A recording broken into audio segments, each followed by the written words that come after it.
When I hear one of my compositions being played for the first time, it's just an absolute joy to hear that back, and you know, the creative process to finally come to fruition. The last part of that process is the bit when you get to hear it. So it's the most exciting and the funnest bit.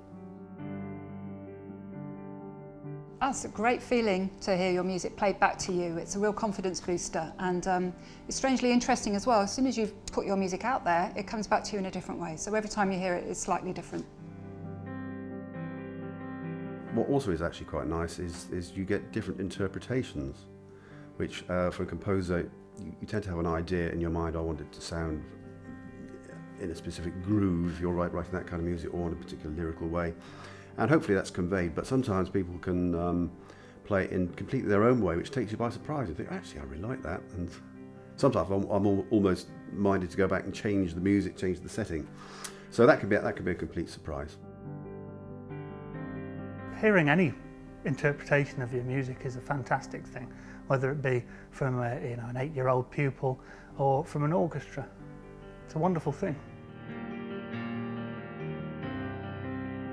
It's actually a new thing for me to come across the Trinity idea that you can play your own pieces for the exam, and I think it's a very innovative and frankly a great idea. Now, of course, I would say that being a composer myself, because that's what I would always opt to do.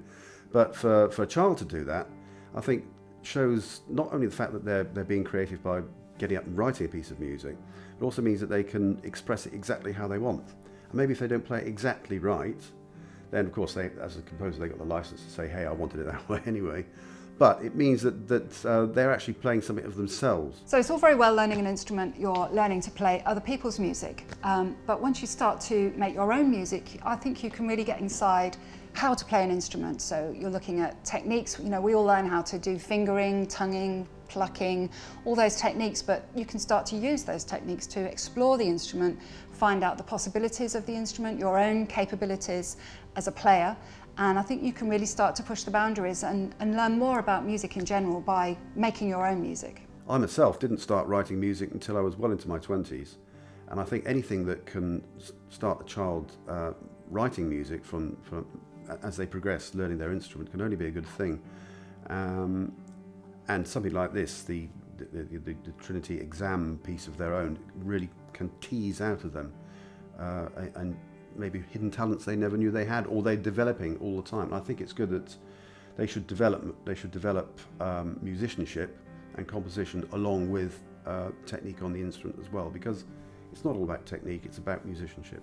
The own composition module, that's a really interesting aspect of the current syllabus, something that should be really looked at closely by the teachers. It's a fantastic opportunity to amalgamate lots of different aspects of an instrumental lesson into another skill for the pupil, such as improvisation and composition, and come out with something creative and fantastic out of it.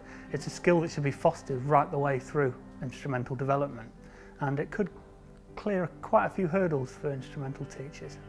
It's a great thing.